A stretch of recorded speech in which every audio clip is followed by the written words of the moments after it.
tentang saling memaafkan. Tentang saling memaafkan ketika mau masuk bulan Ramadan. Maka jemaah sekalian, kita katakan pada dasarnya meminta maaf dan memaafkan itu adalah hal yang terpuji. Dan kalau kita berbuat salah kepada orang dan kita minta maaf kepadanya, atau kita menzoliminya lalu kita minta maaf, ini juga termasuk syarat taubat. Termasuk syarat taubat.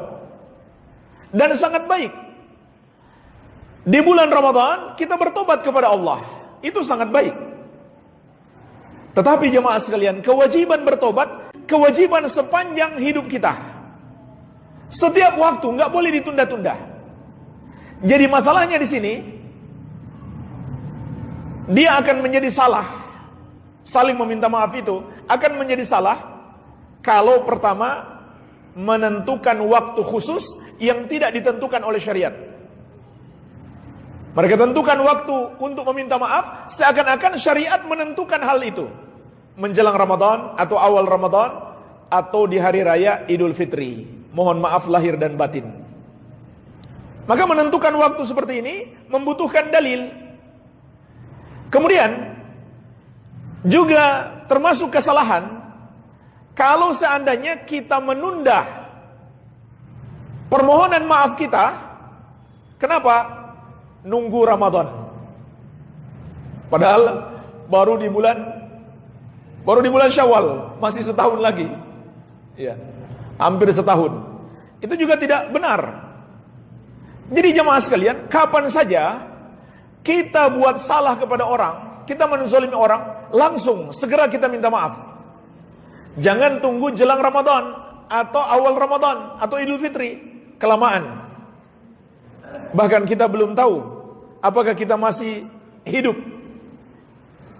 masih diberi kesempatan untuk berjumpa dengan Ramadan, untuk kemudian minta maaf kepada saudara-saudara kita yang berbuat salah.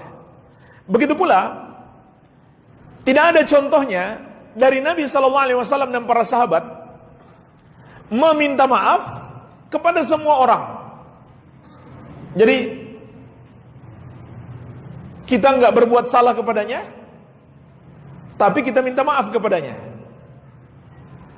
Atau bahkan orang yang baru kenal, kita kirim permohonan maaf. Ini juga hal yang terlalu berlebih-lebihan. Terlalu berlebih-lebihan. Karena yang disyariatkan untuk meminta maaf hanyalah ketika kita berbuat salah. Ini bagian dari taubat kepada Allah Subhanahu wa taala.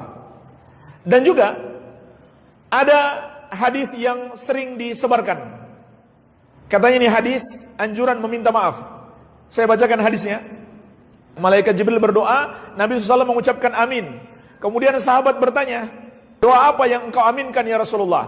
Maka di sini dikatakan doa malaikat Jibril itu adalah satu, ya Allah, tolong abaikan puasa umat Muhammad apabila sebelum memasuki bulan Ramadan dia tidak melakukan hal-hal yang berikut. Tidak memohon maaf terlebih dahulu kepada kedua orang tuanya jika masih ada. Yang kedua, tidak bermaafan terlebih dahulu antara suami istri.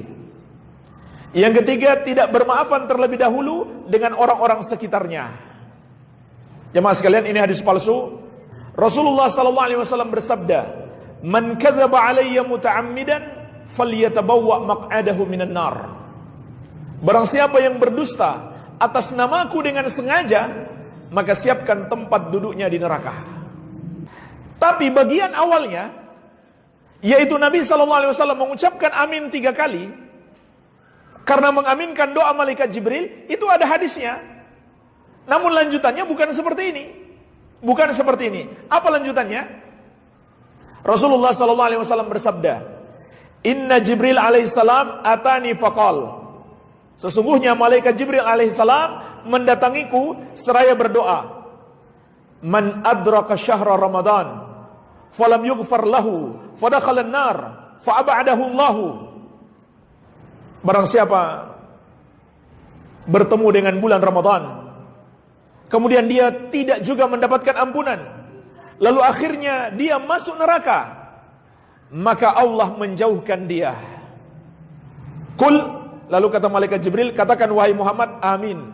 Maka kata Nabi SAW, aku pun mengucapkan amin. Jadi ini doanya, ini satu. Yang kedua, wa man adraka abawaihi aw ahadahuma falam yabarrahuma famata fadakhala an-nar fa abadahu Allah. Barang siapa mendapati kedua orang tuanya atau salah satu dari keduanya, lalu dia tidak berbakti kepada keduanya, kemudian dia mati, maka dia masuk neraka, maka Allah menjauhkan dia. Lalu kata malaikat Jibril, ucapkan amin wahai Muhammad. Maka Nabi SAW pun mengucapkan amin. Itu yang kedua. Kemudian yang ketiga, malaikat Jibril berkata, wa man dzukirta indahu falam yusalli 'alaika famata fadakhalan nar fa ab'adahu Allah. Orang yang namamu disebut di sisinya, tetapi dia tidak mengucapkan salawat kepadamu, lalu dia mati, maka dia masuk neraka sehingga Allah menjauhkannya. Maka kata malaikat Jibril, ucapkan amin wahai Muhammad. Maka Nabi SAW pun mengucapkan amin. Jadi ini lanjutan hadisnya. 3 yang didoakan keburukan oleh malaikat Jibril. Dan 3 ini bukan orang yang tidak meminta maaf menjelang bulan Ramadan. Baik.